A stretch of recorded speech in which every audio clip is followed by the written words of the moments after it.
Now like to introduce you to our esteemed panelist of the day. Welcome Ms. Sucharita Reddy. Ms. Sucharita Reddy is the co-founder of Mera Cashier, which has recently raised funding from the founders of Startup Buddy. She has extensive experience previously working with Amazon and Jabong. The next is Mr. Yash Shah. Mr. Yash Shah is the CEO and co-founder of Griddle that was incubated at CII IIM Ahmedabad and has raised 3 rounds of funding. His startup Griddle also made it to Highway to 100 Unicorns by Microsoft India. The next we have on the panel is Mr. Lalit Agarwal. Mr. Lalit Agarwal is the founder of F5 Refreshments that is creating a unique aggregated infrastructure for workplace retail by organizing local refreshment vendors. The startup has raised funding from Let's Ventures.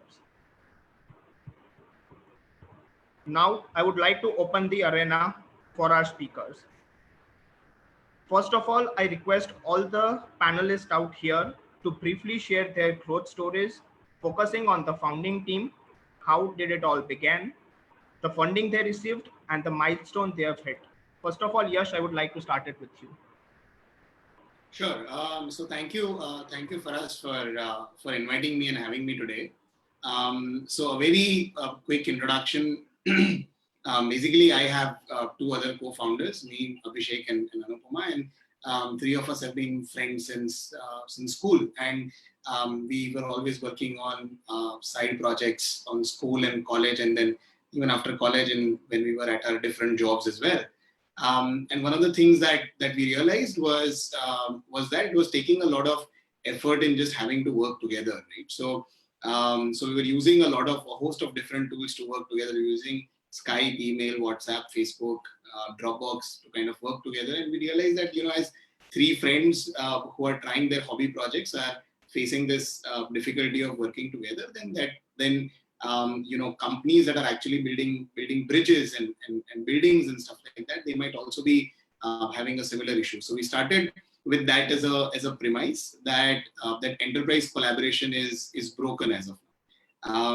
And with that premise, we started researching, and over a period of the next 3 years, we kind of pivoted our way into essentially building a customer lifecycle management software for agencies and freelancers, where we help them manage their leads, proposals, contracts, projects, help desk, support ticketing, invoicing, and then revenue realization. So we've raised 3 rounds of funds. As you mentioned, our first round was from CII, which is the incubator at IIM Ahmedabad.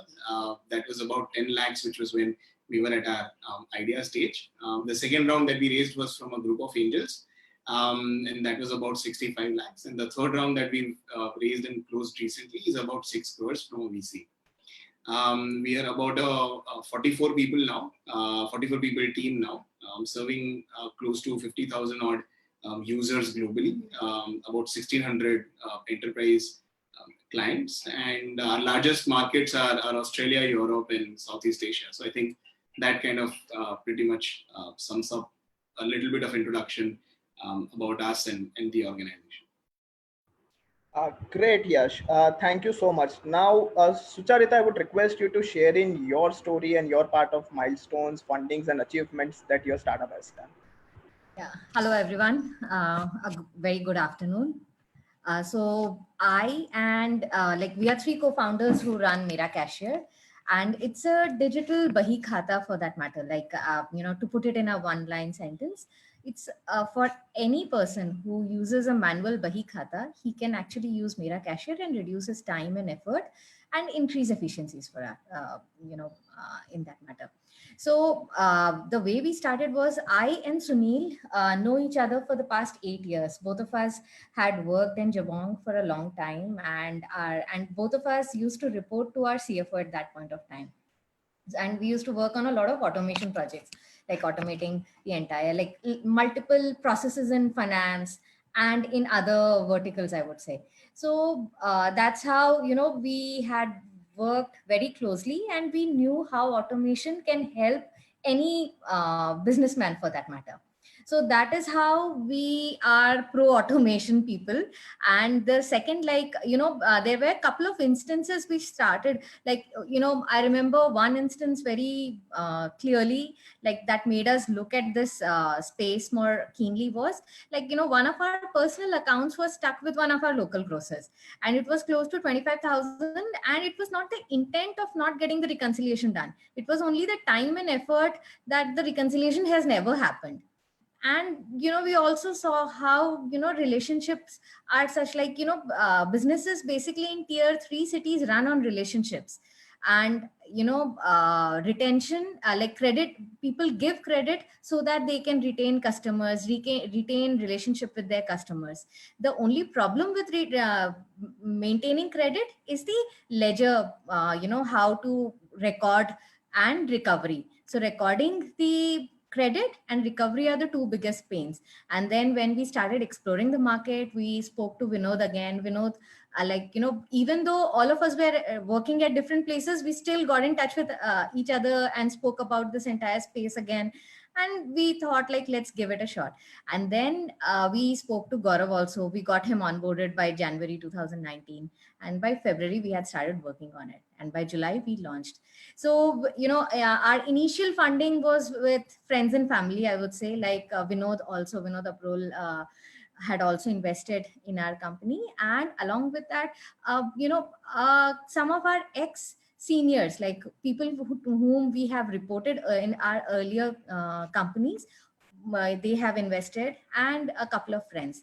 So the total, and the last round, Startup Buddy that Faraz mentioned, Startup Buddy has invested in us. And post Startup Buddy, we raised another round, and Sukhbir Singh, the Bollywood singer, so he has also invested. The total investment that we have is 400K USD right now. So I guess that's about our journey. And Great, Suchitra. Look forward to host you at the event. Lalit, now I would like you to share your journey with the attendees that we have here, so that everyone gets to know for what reason you guys are panelists out here, and how you can, help them finding different business growth opportunities and solutions to their problems. Great, great. Thanks a lot, first of all, to organize this talk. So it's a great pleasure to be here. So I and Raghav. So Raghav was my senior from IIM Lucknow. So I graduated in the year of 2018, and Raghav was my senior from IIM Lucknow. So just after my graduation from IIM Lucknow, we started this journey. So two good things happened at that point was, so one was I got internship opportunity for 4 months. It was a student exchange program in Europe. So over there, we realized that all the industries are organized, and we saw a completely different market, which India is going to be. And second thing was I got PPO offer very early in my MBA. So after first year, I got this PPO offer. So I had complete 1 year to think about what I should be doing in my life post this MBA. So during this time, we talked multiple ideas, and the idea we select. So out of multiple ideas, we selected one idea. Raghav left his job.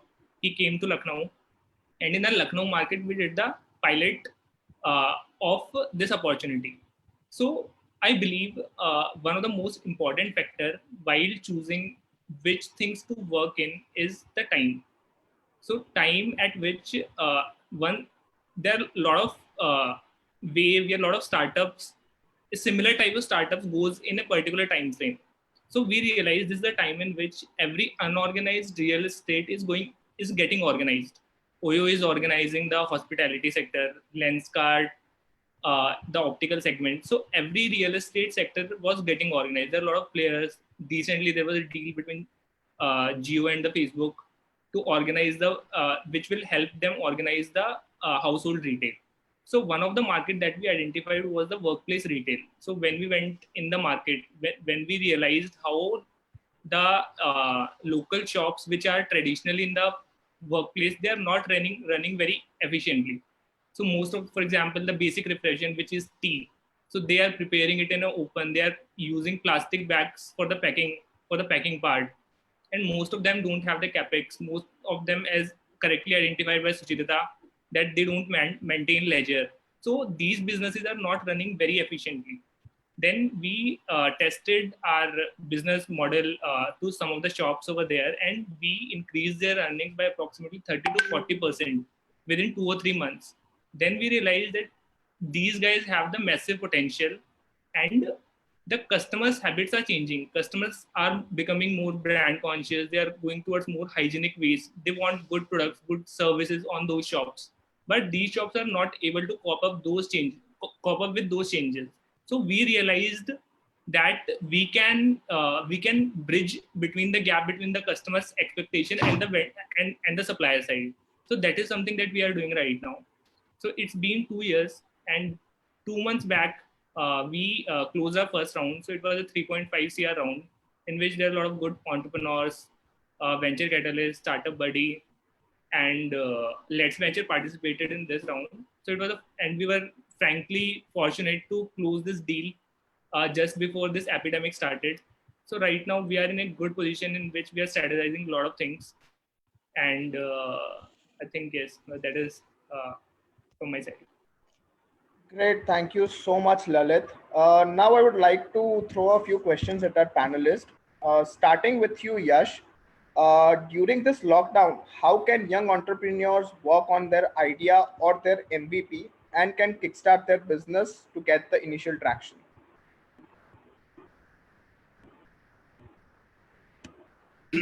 Okay.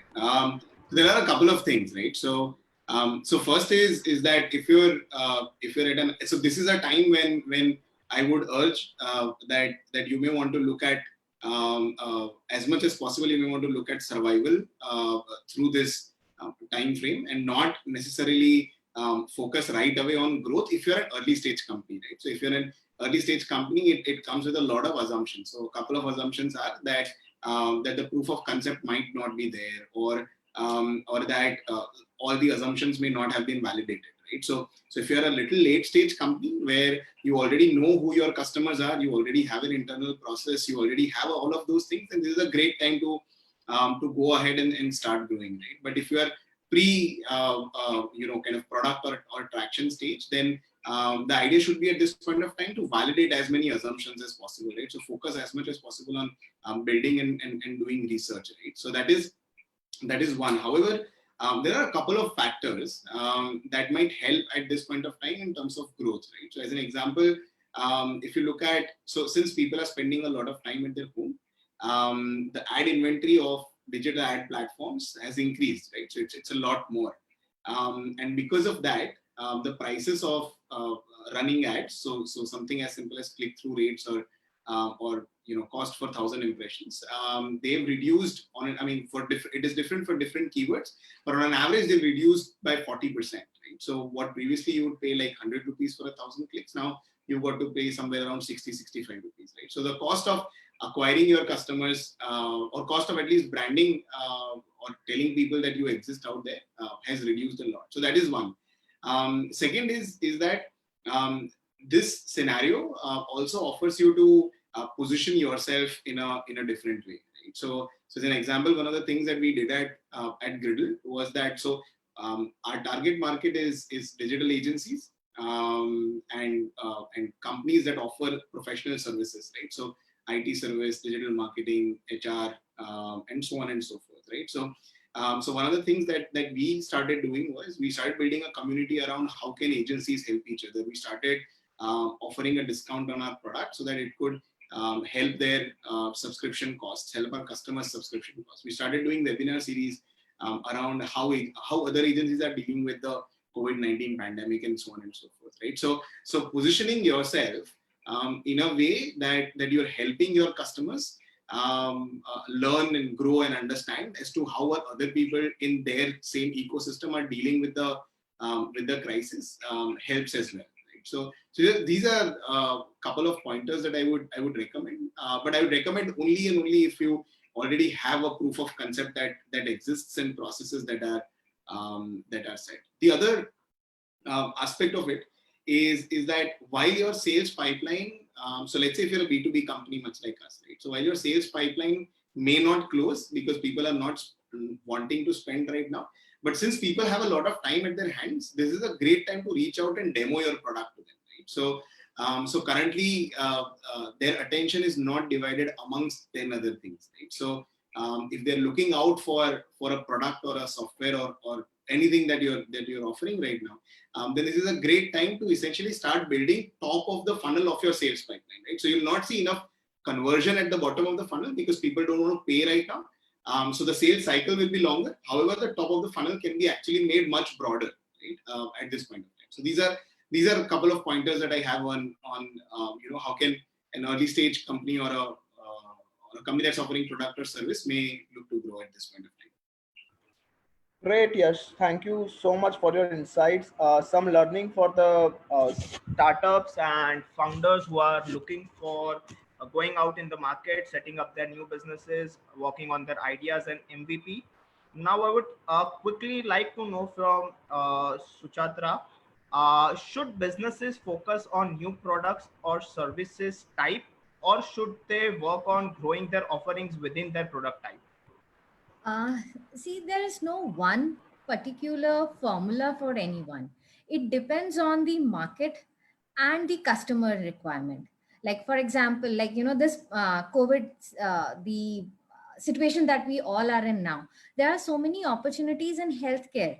Like, if someone, working on a, suppose, product that is dealing with safety, or like a sanitizer sort of product, then he might come up with different lines of that product, like maybe gel based, or some differentiations can happen at that point. But then if there is some other player in the same market, like in the market, and it doesn't for example, if it's a kirana store, you know uh, and he's okay in getting digital, so that he can take orders via WhatsApp and deliver them, then it's slightly different. For both the different businesses, the timing, the opportunities play a big role on how they want to pivot their businesses so that they can get more revenue or more customers. The current situation is a very turbulent time, and pivoting might be a necessity for many organizations, for that matter. And pivoting is actually a part of life, I would say. So whether it's in the same vertical or a slightly different vertical, it's all up to it depends on the resources that you have, the way you can manage, and the revenue potential also.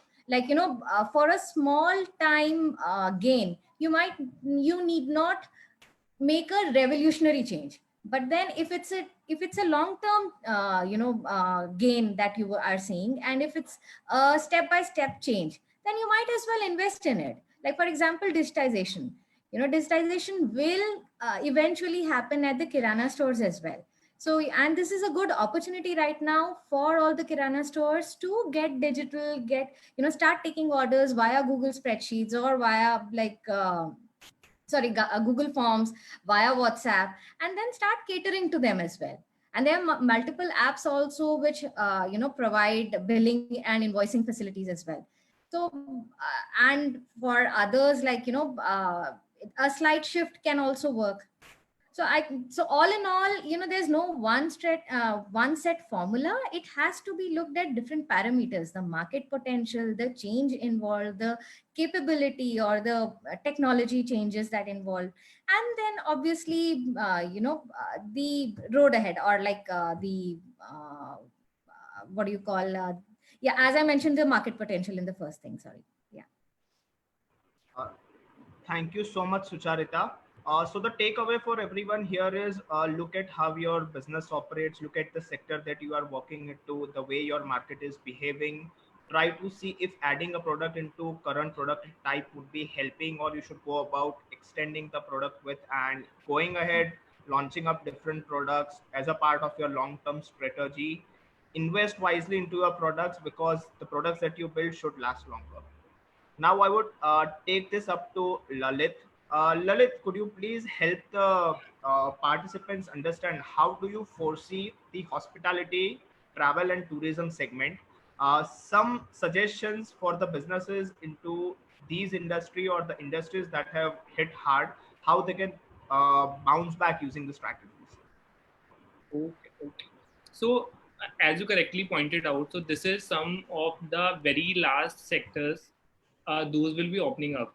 but this can also be seen very differently, because there are a lot of different segments are there within India. For example, the cities like Delhi or Mumbai, so the mega cities will be the last one to open things up. And but for example, my parents stay in Tripura, so there's not a single case which is there right now. So there are a lot of uh, places where this restriction will ease out early as compared to other places. And this work from home phenomena, so there are a lot of consumers habits, a lot of consumer preferences are changing right now. So so I don't think the traditional ways in which these industry was operating, you need to think about in those ways.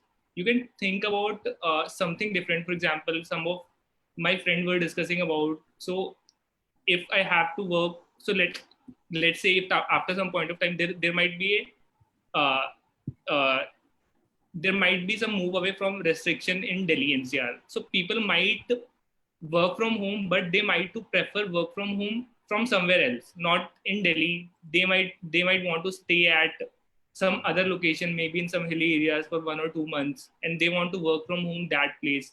So people are discussing and people want some move out from this place, but exactly how it is going to happen, people need to spot it on. And these new opportunities in this segment can be catered by out of the box thinking.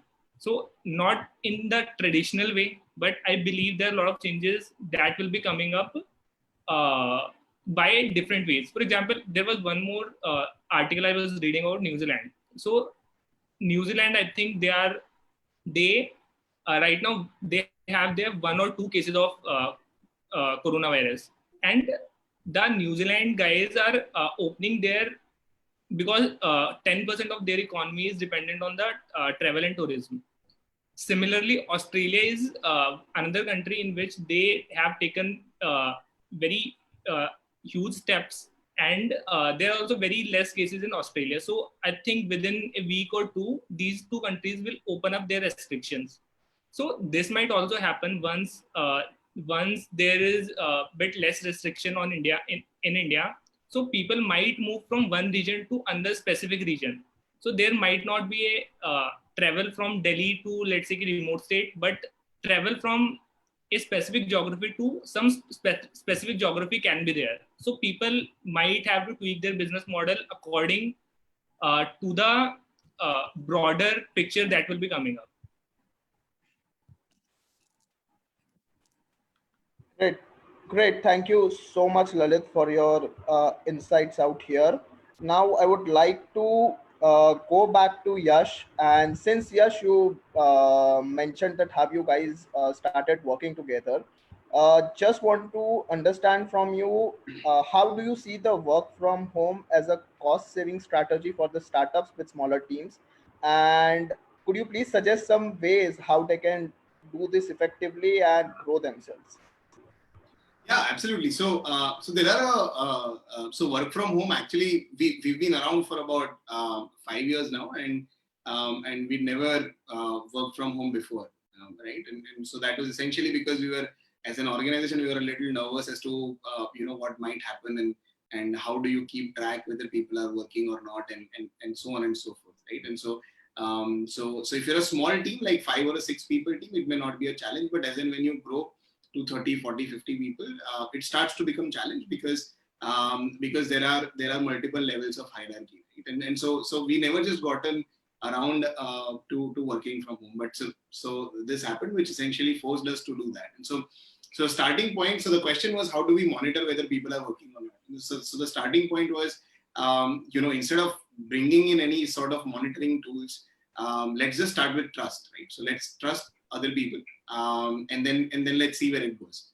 And we actually started working from home since I think 15th of March, even though lockdown was announced a little later. But till today, one of the things that I'm seeing is that it has actually improved productivity than what used to happen in the office, right? So in the office, as it turns out, however, ironically, there were more distractions than what people on an average, have at their own home. There are a lot of other advantages in the sense that people are able to work at their flexible hours and so on and so forth, which can be found on blogs as well. But in terms of the tech, in terms of the tool stack that we use, it's essentially a mix of Zoom, Slack, and Git, right? And so here are the three kind of core things that we use to make sure that we are delivering more and more releases on the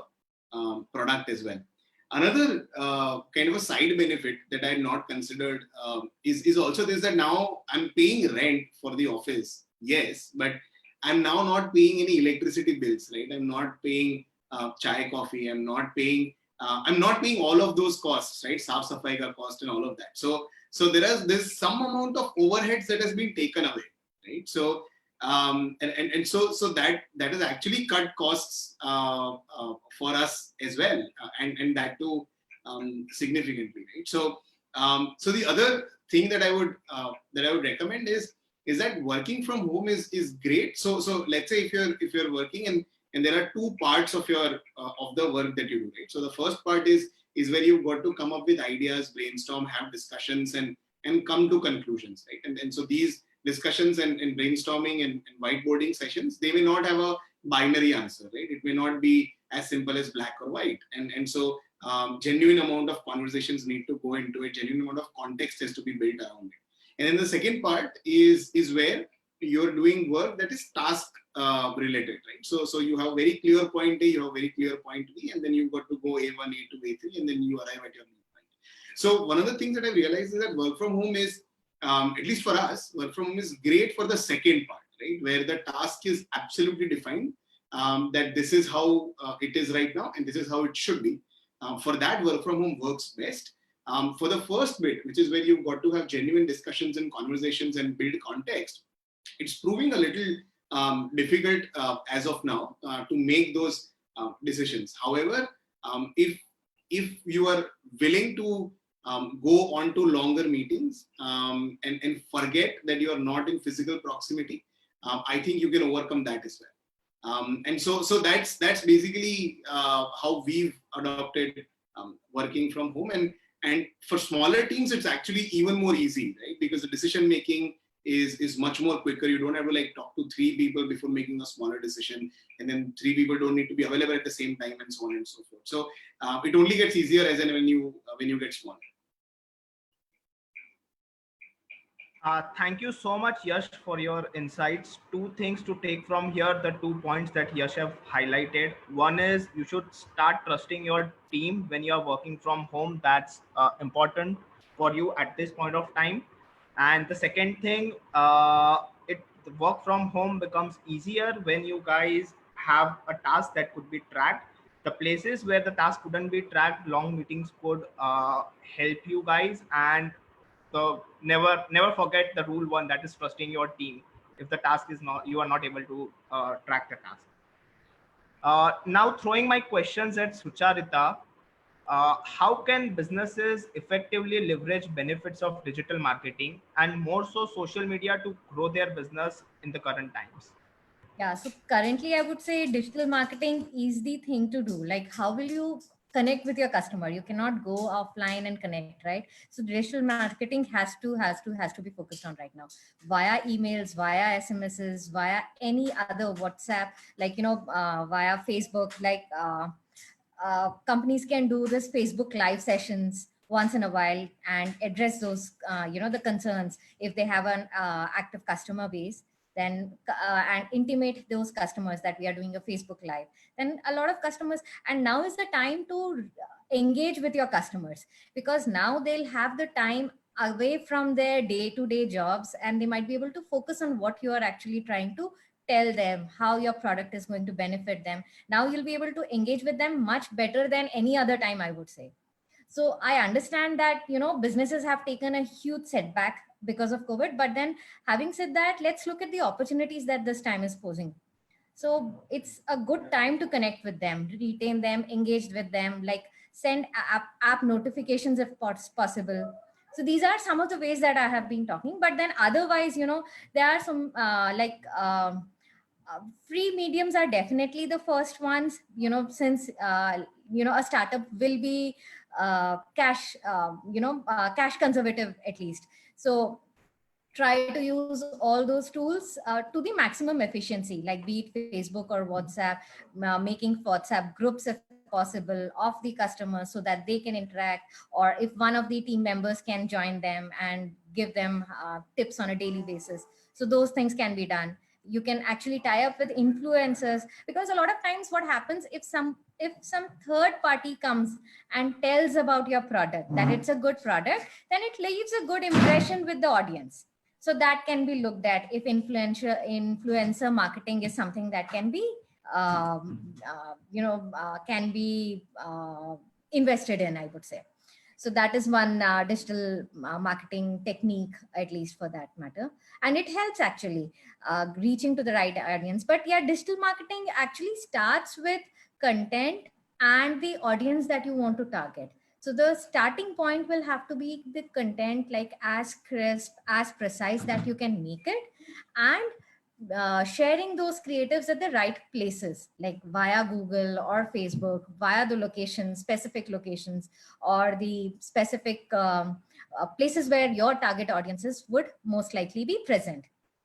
So so all in all, I would say, like, good time to be digitally active. The costs are low, take advantage of that. And yeah, actually it's the CACs have reduced, as Yash had mentioned, the CACs have actually reduced for most of the players, I would say. And good time to capitalize on that. And yeah, the one good focus has to be stay in touch with your customer, engage with them no matter what, and things will definitely go in your favor. Sucharita, I would like to know from you at least 3 digital marketing strategies or platform that you have been using, and how do you use effectively for your own business? So as I mentioned, influencer marketing is something that we have, we have done that in the past, and it has given us good results, I would say. So, and the other techniques is Facebook Live. We do multiple, earlier at least we were very active. Even after COVID, I would say we have done one Facebook Live, and we have seen the engagement better during the COVID times, during the lockdown times, because we realized this, people are not going to their shops and they are able to take time out to listen to us and ask us their questions. So it has been a very interactive Facebook Live for us, I would say. And the third, yes, we do send notifications, we do send SMSs, and a lot of things like notifications is one thing. It also depends on, for us, emails wouldn't work. Like, I don't expect the small businessman in a tier 3 city to have an email account or check his email account daily and read what I send. So it makes more sense for him to for us to send WhatsApp or SMSs with YouTube links, wherein we keep on regularly adding new videos, mentioning what new features have been added, like a tutorial sort of thing. And obviously other creatives like small ads or small banners that we run. So our Facebook, and one more thing I would want to add here is, we have tried to add ourselves to many retail associations across the country. Like, we are part of more than 200 retail trade associations via Facebook and other mediums. So that is one thing that people can look at. Thank you so much, Sucharita, for your insights.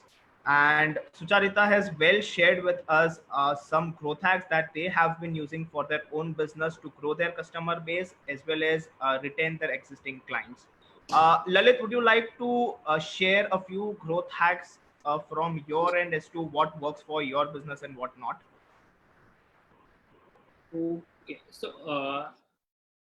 Okay, so right now we are focusing at F5. So it's been 2 months, we close our round. So we are utilizing this time to build strong processes in our business. So previously, with the pressure from the investors, so there was a lot of pressure was on us to grow the sales part without fixing the basic things right. So this time we are utilizing for the tech development, for the lot of integrations to make the systems perfect, so that when the things open up, we are in a much stronger position to handle the surge in demand. So previously we were experiencing that we can increase the demand, but the systems are not stronger enough to take those demands. So people can utilize this time to make their system stronger, so that once things opens up, they are in a better position to increase their market exponentially, and their systems are stronger enough to take that surge in demand. But there I think a lot of participants are there who want to start their business, and they want to think about how in a particular cash position. So let's say I have this sort of amount, and this is the amount from which I can do the MVP kind of thing. So I'll advise those guys to think clearly about who are their customers, and how, what hypothesis that they should be testing. First of all, create those hypotheses, create those experiments, and experiment in a particular geography or in a particular market. So there are a lot of things from my experience which we did wrong. So in the last 2 years, when we started things in Lucknow, then we moved to Delhi. Then we realized Lucknow was not the market in which we should have started with. Again, when we came to Delhi, so in Delhi, we started with Karol Bagh market. So it is not a very, it is not a very at the forefront. So we should have started with the marketplace like SouthX or Nehru Place, where my customers are not the laggard one. So they are the customers who uh, the cost of acquisition is very less, retention is very high for those customers. So they are the early adopters for your product. So Sorry to interrupt you, Lalit. Would like to specify the question more. I mean, could you please share in how the growth hacks that you've been currently using as an online model to reach out to your customers and helping your company with the customer retention? Right. So I think, as Sucharita mentioned out, we are trying multiple digital strategies. For example, one of them that we are using is SMS marketing. So we identified 5 areas in which we want to grow in the next 6 months. So in those markets, we are reaching out to our customer using SMS marketing, in which we are making them aware of our product and services. So our value proposition is more on the lines of hygiene, standardization, and this is something which on which we are getting a very good response from the customer side. So we already have a lot of customers in the areas in which we will be starting out our operations. So as Yash pointed out, that the top of the funnel, we are broadening the top of our funnel, which will convert later on.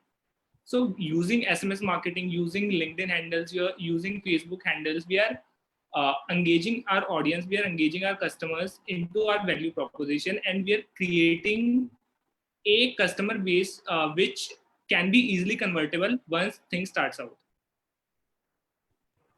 Thank you so much, Lalit. So it's now time for a lot of businesses out here to focus on what they couldn't do during the day-to-day operations of their businesses.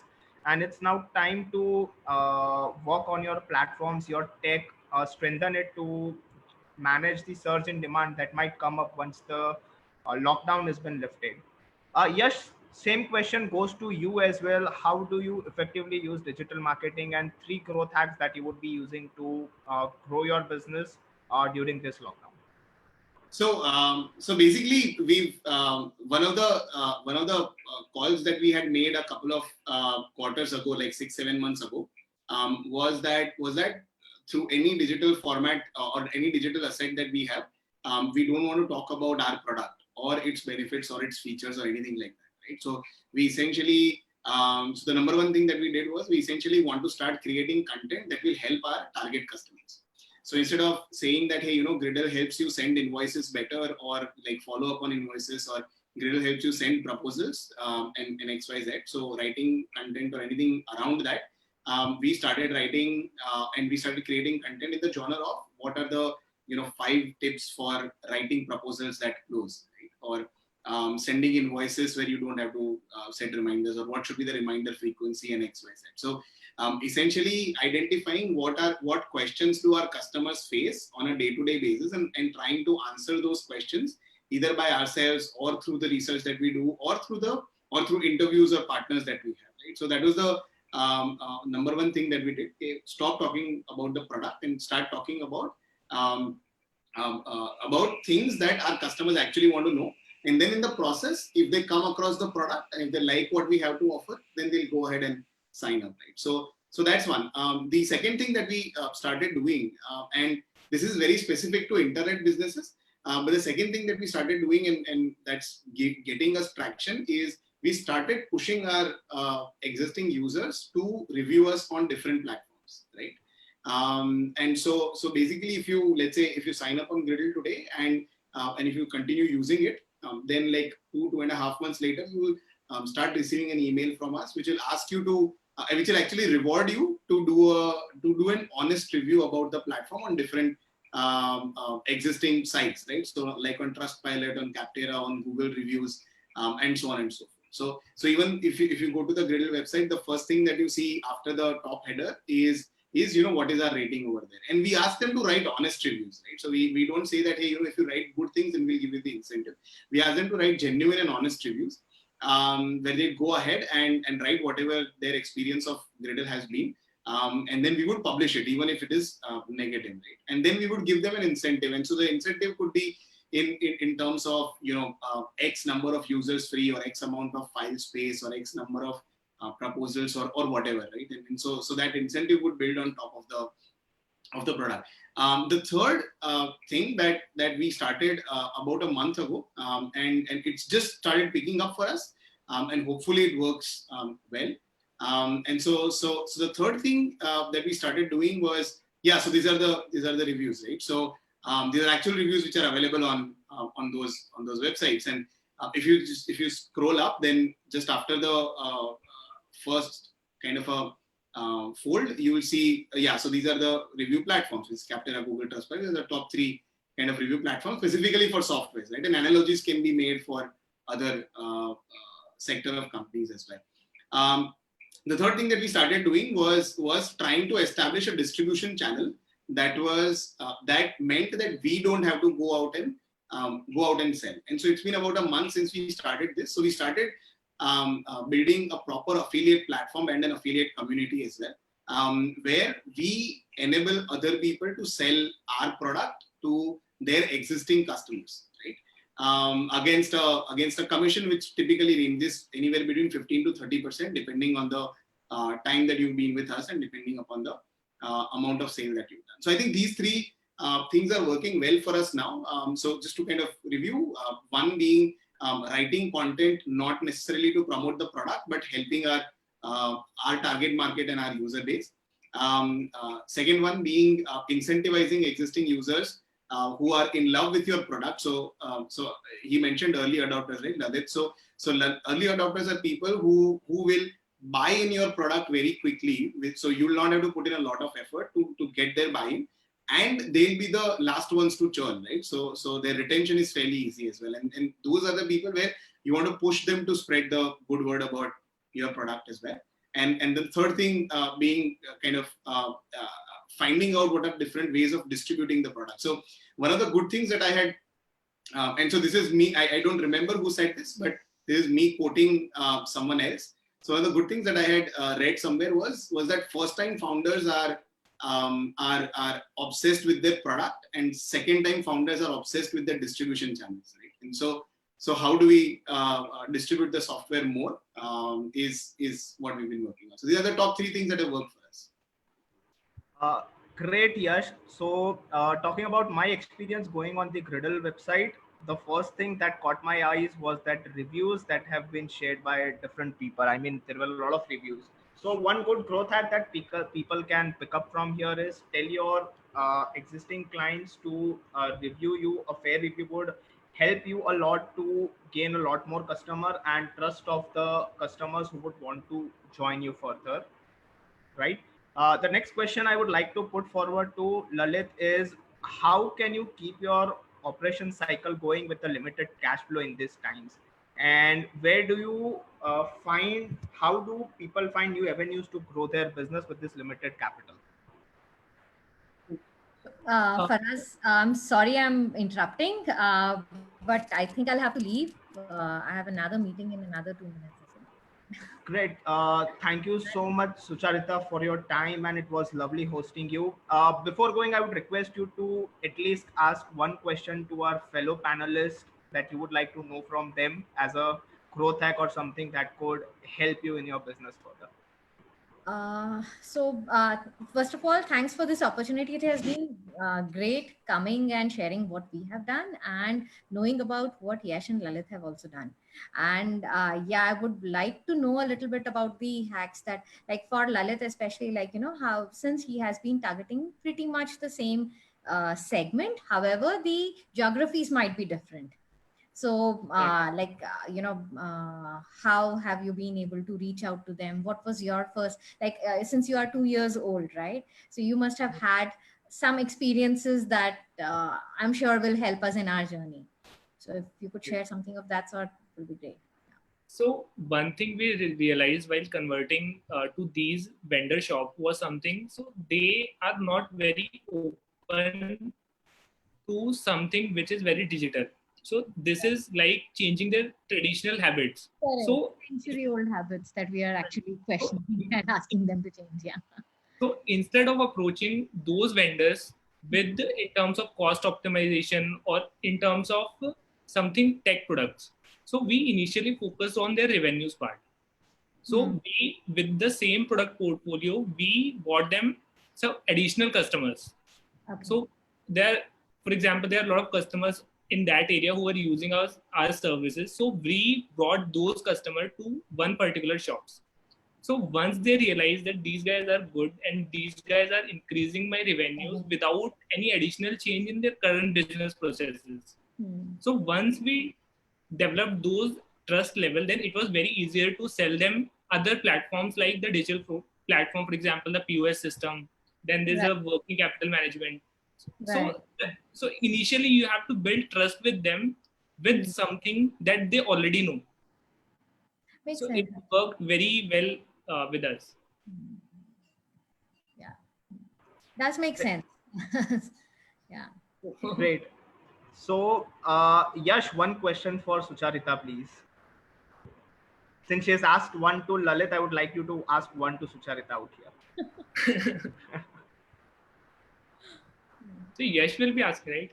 Yeah, Yash will be asking one question to Sucharita. Okay.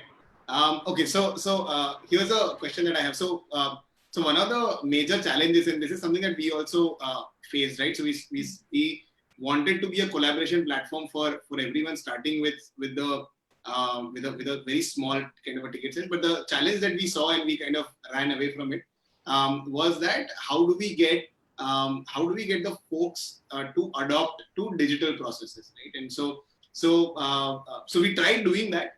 We were not able to do it, and hence then we started focusing on agencies which already have certain amount of comfort with tech adaptability, right?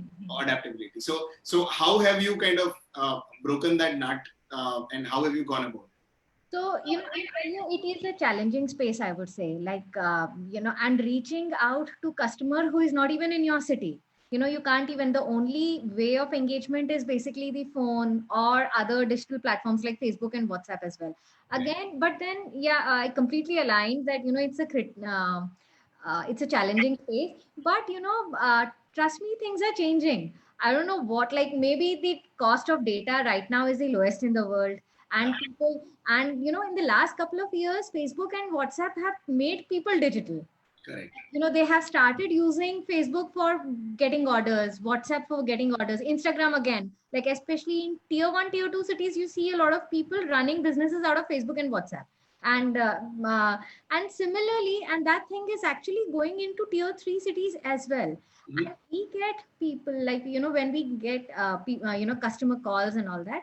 So we realize that people are actually willing to adopt technology, and it's just, and they are so aware of technology now that they go to Play Store and compare similar apps as well.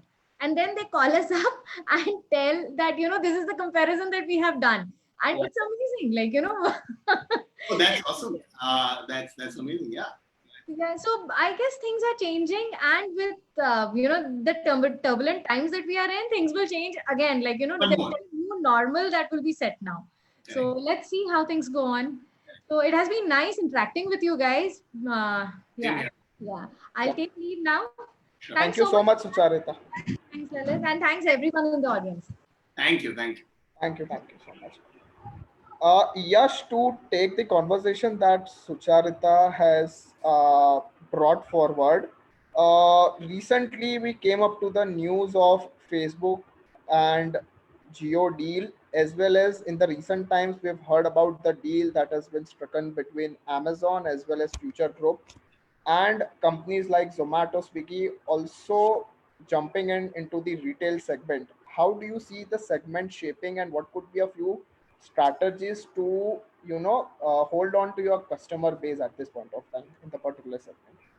So whether it is this time or any other time, I think the way to hold on to your customer base is essentially just making sure that you are offering incremental value at a cost that is affordable to the customer, right? So that basic equation or formula does not change. However, one of the things that happens is because of these trying times where people cannot gather. So I foresee that essentially any kind of a business that required people to gather in one place. So think of movie theaters, think of gyms, think of classes, think of people traveling, and so on and so forth.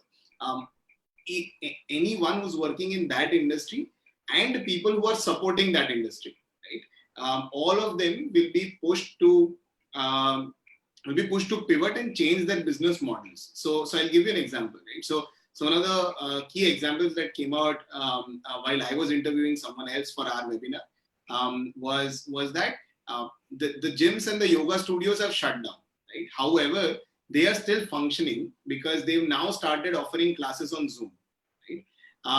It may be difficult for the first couple of months. However, what happens is that over a period of time, the habit forms in their customers also, right? Because for people who go to gyms or people who go to yoga studios, as an example, it becomes far more easier to be able to stay at their own place, to not have to travel. They'll have to pay lesser for the membership. The yoga studio will start charging lesser because now they don't have to have a space, and so on and so forth, right? So the business models will change. So even the amount of people that the studio could have before will increase, right? Because it was firstly limited by the real estate that they had. Now it's limited by the amount of participants that can join them on Zoom, right? And so so those business models will change, and drastically there will be a major change as well. The other thing about the deal between, let's say, Facebook and Geo and Amazon and Future Group and so on and so forth, I think that also is a way of so I think that the leaders of these organizations have realized that there is a much higher profit to be made and much higher value to be generated by joining hands with each other rather than fighting with each other, right? So as an example, Geo has acquired n number of users really quickly, right? Since they've entered, and so one of the things that Facebook also recognizes is that India being the largest market, they would just not want to risk a third player coming in and then taking their customers away, right? And similarly, Reliance also does not want to have that fight with Facebook, right? Similarly, between Kishore Biyani and Amazon, right? And so on and so forth. So these large companies are essentially trying to, and this is a natural stage where after a point when a company becomes large enough, there is this term called where the market itself actually consolidates, right? And so this is a stage where the market is essentially consolidating, right? So instead of having fragmented services and products being offered by all of these different companies, the market itself is consolidating. So the sum of parts is much greater than parts of the sum. With the same activities, they are able to still offer incremental value. And now they don't have to fight with each other because they are partners of each other. So that's those are some key thoughts that I have on that. Thank you so much, Yash. So learning for the participants we have out here is try to strike synergies uh, with your competitors, or say people who are having relative skills that you are lacking. You can work together, combine those skills, and further leverage it for the benefit of both. Now coming back to the question, Lalit, that we asked you before Sucharita left, right? I will put forward the question once again. The question is, how do you keep the operation cycle going in these tough times for the cash flow to flow well, being limited in nature? And with the limited cash flow, how do you suggest the participants out here to grow their business? Okay. So I'll divide this part into two segments. First of all, with the startups who have not raised their funding. Second, with the startup who raised their funding. So what we are doing, we are doing multiple things in order to check out on our cash flows. So we have increased the run rate. So run rate basically is the time the funding is being raised until what point of time we have raised the funding. So initially we planned the runway of around 1 year, but with this thing in place, we have increased the runway to 2 years. So there are a lot of things that we did in order to increase this runway. First of all, as correctly pointed out by Yash, so we are collaborating a lot with a lot of players which are already there in the market. So we are moving our fixed cost to the variable cost. So for example, initially we were planning to build the delivery applications and the delivery management platform by ourselves. Then we realized there are already players in the market like Locus, which gives the same platform at a very limited cost. So there, instead of building all things on your own, so there are already a lot of players in the market in which you can convert your fixed cost to your variable cost. Second, we are not relying much on the working capital now. So instead of acquiring bad customers, so we don't want to be involved in any credit cycle to our customers. So we are okay with some limited customers in all, rather than the bad debt or longer working capital cycle. So we are not doing that. Third, we are focusing on the increased life cycle value of the customers. For example, previously we were delivering, let's say, tea from those refreshment vendors to the customers. Now we are adding more product portfolio in the similar supply chain. So to get to a certain revenues, we are not being dependent on a single product. Instead, we are increasing the total bucket size of the customer, so that in the same cost we can have the higher revenues. So you, while planning things up, you need to focus when you need to focus on the profitability part, and when you should be focusing on the expansion part. So before the COVID-19, so we were previously focusing on the expansion part, not the profitability part. But with this thing in place, now we have shifted our focus not to go in 8 market. We are good with 4 to 5 market, but instead of having, let's say, X revenue from each customer, we are targeting 1.5 to 2X revenues from the same customers. So we are keeping the target in place by making sure we are not burning a lot. And when we are going to the VCs, then we can say it loud that we have increased the bucket size in order to reach a certain scale or a certain revenue, and this numbers of profitability can be achieved very easily. So let's say after 1 or 1.5 years down the line, when things becomes normal again, then all the investors from whom we will be asking for next round of funding, then they will have this thing in mind, these guys can turn profitable whenever the situation goes bad and whenever they want to. So right now we are not focusing on the expansion part. We are focusing on the more bucket size of the customers. We are moving away from the fixed cost to the variable cost, so that the sunk cost can be less in order when some experiment fails. So these 2-3 things which we are doing in order to adjust our cash flows to according to the situation. Right. Thank you so much, Lalit. Here we need to get some takeaways in a way that focus on the existing market that you have better targeting, better revenues, 1.5x, 2x, so that you can do justice to your existing revenues and growth. Yash, I would, since you've raised 3 rounds of funding and you've raised 10 lakhs on the ideation stage as well, one of the participant here wants to know that exactly how they can raise money with the when they are at the POC or the ideation level. Sure. Got it. So to answer that question, what I would like to do is I'd like to kind of start at a level like before that, right? So the question is, the question could be that what is it that an investor is looking for, right? And then we can have a stage specific kind of a conversation, right? So there are a couple of things that the investor is looking for. Right? So the first is a proof of concept.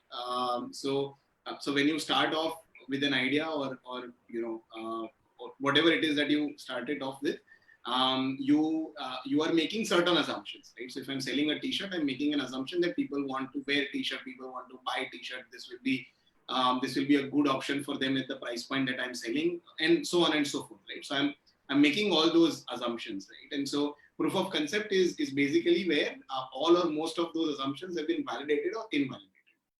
So that's the first thing that an investor is looking for, right? And the second thing that an investor is looking for is a minimum viable product, right? So proof of something that works, right? In case if you're a technology product company, right? So that they can know that the team that is there is able to build it.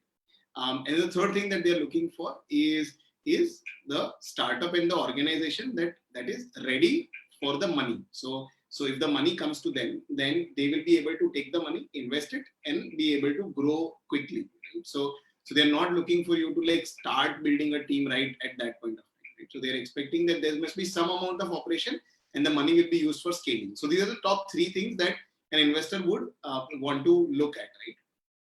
Now at an idea stage, you don't have most of these, right? So what's really the idea would be to try and build as much amount of trust as possible.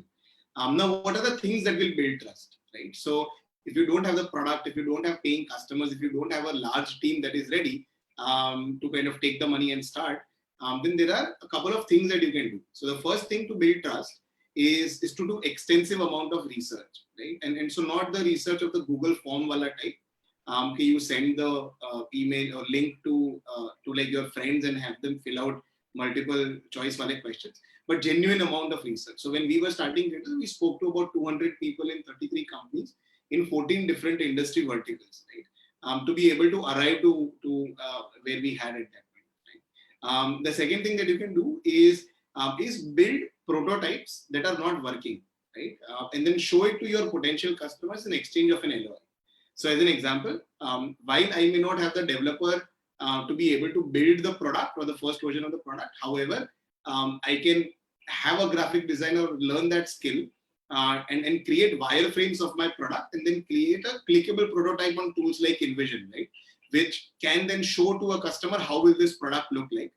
And then ask for a letter of intent from the customer, which essentially says that if this product is built, then the customer might be ready to buy, right? Show those letter of intents to your investors, right? And so, or potential investors. So that again helps in establishing trust. And the third thing is that, and so this is may not be true case by case, but one of the things that worked for us was the fact that the 3 of us had known each other for a long time. So at the time we had known each other for 8 years. So now 13 years. At the time we had known each other for 8 years. And we had very different backgrounds. Right? So we were already good friends. We had worked on a lot of projects before. And plus I came from an investment banking background where I was essentially selling financial products and understood how investment would work. Right? So understood how financial management should be done in an organization. Anupama came from a technology background, and so she essentially was and is our chief of tech, and so she would be able to build the product. And Abhishek came from a design background. So he did bachelor's of planning and design from CET. And so he essentially is our head of product design, right? So the three of us kind of had known each other for a long time, had been really good friends, had worked on projects, and also had very different backgrounds, which essentially fit like a G. So these are the three kind of key things that work for us. So Yash has shared with us 3 hacks to raising a good funding from the investors. Right now, Lalit, I would like to know from your end as to what at this point of time, what is a better decision, a make or a buy? Should you outsource your processes, or should you keep hiring people or hold on to the people that you've hired and get work from them? What is a better strategy that could save money and at the same time not take a toll on the growth of the company? So as a startup, I would recommend you should be only focusing on your core things, not on the ancillary things. So you need to divide all your activity into multiple parts, and you need to see if those parts can be done effectively by some other place in the market or not. So there can be 2 or 3 situations. First, let's say there are a lot of players, for example, the sales outsourcing. So instead of hiring the sales guys themselves, there are a lot of companies are there, for example, Avign for the lead generation. So there are a lot of companies out there which are specialized into those activities in which you are not going to be very effective. So I will advise you guys to divide up all the activities into multiple parts and see if there are players in the market who can do this thing for you or not. If there are not any player which can do this particular thing for you, then you need to make this decision that you have to do it. Otherwise, I would advise you guys to go for the outsourcing thing. One good example that so right now all our tech development is being outsourced. So there is no one in our company who's directly doing the coding part. So there is one CTO who has not joined on a permanent basis, but he is looking after the architecture part, and all the coding part is being outsourced to multiple companies. So the benefit that we are having is, for example, if we need those coders for next, let's say 1 or 2 months, then we need to hire or fire them. So there are these small things which you can do to ensure that they are not very huge fixed costs are there to you, and they are specialized people which can do the task for you in a very limited or in a very small fraction of time, then you would have done so. But if it is your core thing, so this is the DNA of your company, then it cannot be outsourced.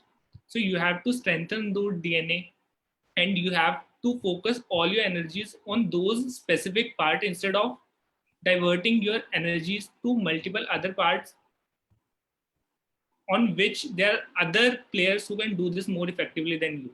So you have to identify your correct DNA for your product or services. Then you have to focus on that particular thing only, not on everything.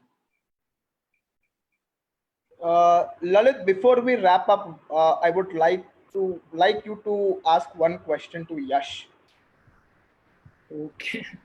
So I think one good thing that you highlighted was which like getting honest feedback from your customers.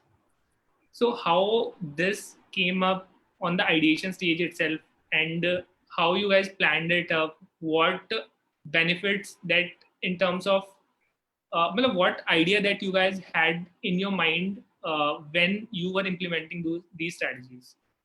So there were a couple of things, right? So one is that and this is just I mean, I'm trying to stereotype over here, but in India, I mean, people don't like to say no, right? They just not give you an answer for a long time, and then hope that you will understand. So they don't like to say no, and they don't like to be very upfront, frank, confrontational, and like say bad things to your face, right? So it's very difficult to get when you are doing a research at an idea stage, it's very difficult to, because the other person is actually thinking that they don't want to break my heart, right? Because we were kids at the time, just out of college and stuff. So and so they don't realize that if they don't give me the correct answer right now, I'll actually waste more time, right? Basis their politeness. So So the idea was that we would actually work with them and then onboard them on how an honest feedback should be given, right? So about half of the 200 people that we interviewed, as and when we'd start, so like after doing 25-30 interviews, we knew that there is a pattern, right? And as an engineer, we want to find patterns in things, right? That's what we. So after 25-30 answers, we're able to know that there's a pattern emerging over here. And so then what we do is in our interviews, we'd actually explain to them what would be the consequence of them not saying the truth, right? So we'd say things like, hey, agar aap matlab acha cheez bologe, so we'll actually quit our jobs. And then we are actually going to put our savings into this. And which is true, right? And so then we make them understand that it's important for you to be true more than like be liked by us. So that was one. The other good thing was also this, that I was able to reach out to all of them with a reference, because so I was one of the student coordinators in the placement committee in the college. And so I knew HR heads of all the companies that would come to our college for placements. And so I was essentially connected to them. So it was not like me writing to them directly. There was our college professor who was a head who had connected me and so on and so forth. So I actually had the luxury of reaching over there, sitting there and then do the interview rather than doing it over the phone or doing it over a form. Right? So these are like a couple of things that we kind of try to deploy to get that honest feedback from them. Great. Yash, now so one question for Lalit before we sum things up. Okay. So here's a question that I have. So why? So I know that, I think, and correct me if I'm wrong, I think that you're from Lucknow and you're currently in Lucknow as well. So, but why choose that as a place for starting your company, right? So why not any other city? Like, why not move out where there is better access to talent or anything like that? So actually, I belong from Haryana. So there's a place called Bhiwani in Haryana. So I was in the last semester in IIM Lucknow. Correct. I was graduating in the month of April 2018. But we started working on this idea in the month of January 2018. Okay. So we need to stay there for 4 or 5 months. So initially, so instead of wasting those 4 or 5 months, we chose it's better to implement this thing right there in the college, in the city itself, in my college, where my college was.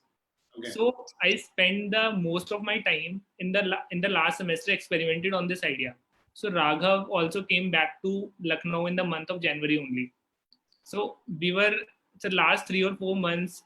So normally other of my batchmates were chilling around. They were spending their time partying around. There were a lot of सब कुछ हो रहा था, मतलब सबकी job लग रही थी and everyone was chilling around. And at that point of time, we were like roaming in the market. हम सब पूरा survey कर रहे थे. Survey करने के बाद we were finding out कि what are the need gaps in the market. हमें क्या करना चाहिए, क्या नहीं करना चाहिए. So these 3-4 months we utilized in the Lucknow market. Got it. कि how to come up with a product. So yes, मतलब if you need to start fresh, I would advise all the attendees to focus on the geographies in which it is very easy to acquire customers and easy to acquire resources. Okay. But yes, so that's why after 4 or 5 months only we moved to the bigger market, Delhi. So here it was very easy to interact with the investors, get feedback on the business model, implement new strategies, finding good talent, finding markets. So yes, it was not a very good choice for a new company to start with some laggard market. So you guys should be focusing on the best market in which you have the maximum chances of success. Correct. Superb. Thank you so much, guys, for all your insights, your stories, your growth hacks. Now, I would like to sum up the entire webinar as to the key points that you guys have mentioned. You've mentioned that the team is of paramount importance to the growth of the business, so choose your team wisely. The startups need to research well while starting a new business and to make sure that the research is correct so that they can get those paying clients out there. Spend time on researching and building a strong MVP look forward to having a good business model that lasts for a longer period of time. If you look forward to grow during work from home, trust your team and work on the ideas, brainstorm with them. Use digital marketing to get to your audience and make sure you engage them well, you grow your customer base, and at the same time retain the existing clients. The current costs are reduced as mentioned by Sucharita and Yash both, so take the benefit out of it. uh, while you guys are at home, work on the things that are important for your business that you haven't been able to focus on. Like Lalit mentioned, focus on the tech platform. He was focusing on the platform of the business to make sure once the lockdown is lifted, the he could manage the surge in the demand that they would get. Like Yash mentioned, you can request your existing client to share a fair review of the business and the platform, and you can reward them for the same in different ways. Convert your existing clients into your sales representative. This is one good hack. The word of marketing works the best. Currently, the business models have changed, and having access to online capabilities will further change it more. Look forward to have synergies within the segment, partner with different guys, and grow your business. Like Lalit mentioned, focus on core of your business and outsource the rest that you have once you've identified the same. So, guys, once again, on behalf of Devex, Startup News FYI, the Startup Lab, and our support partners, I would like to thank all our attendees for coming to the webinar and our esteemed panel for providing us their insight and guidance. We also want to thank you for your support during this webinar. We have shared a feedback link with you all in the WhatsApp group. We request you all to kindly fill the same to help us organize more webinars in the future. Thank you once again. Thank you all. Thank you. Thanks a lot.